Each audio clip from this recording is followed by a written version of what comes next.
Have you ever been confronted with a difficult choice? One that you don't know what the outcome of this will be. Normally we ask, what's in it for me? What can I get out of this? But with the passage that we are reading today from Genesis 12, Abraham didn't know what is in it for him. And God only said, follow me and I'll make you a big nation. So let's listen to this passage from Genesis 12 today. I'm going to read to us from verse 1 to verse 9.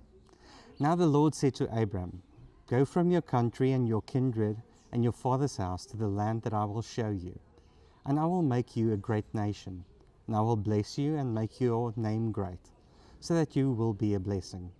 I will bless those who bless you, and him who dishonors you I will curse, and in all the families of the earth shall be blessed. So Abram went, as the Lord had told him, and Lot went with him. Abram was 75 years old when he departed from Haran. And Abram took Sarai his wife, and Lot his brother's son, and all their possessions that they had gathered, and the people that they had acquired in Haran. And they set out to the land of Canaan. And when they came to the land of Canaan, Abram passed through the land to the place at Sichem, to the oak of Moreh. At that time the Canaanites were in the land. Then the Lord appeared to Abram and said, to your offspring I will give this land. So he built there an altar to the Lord, who had appeared to him. From there he moved to the hill country on the east of Bethel, and pitched his tent, with Bethel on his west and Ai on his east. And there he built an altar to the Lord, and called upon the name of the Lord. And Abram journeyed on, still going to Negeb. We're going to read to there. So if we look at this passage, we are reminded of how God can call us. And sometimes that could be really hairy or scary. We don't know where we will end up, and sometimes in life, as we know, there's no guarantees.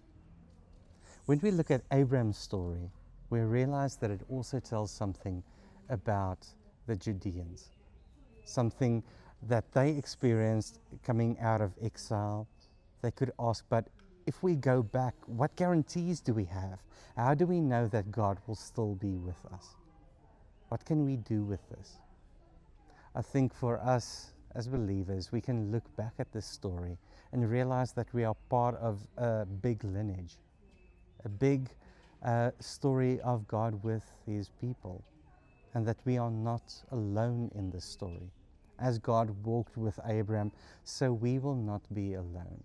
There's no guarantees that everything will be hunky-dory, everything will be 100% fine, but at least we know that in God we won't be alone.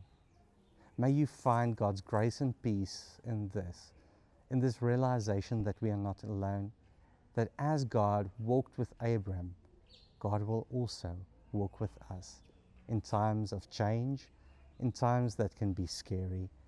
May we seek our solace and our comfort within God. Have a blessed week. Cheers.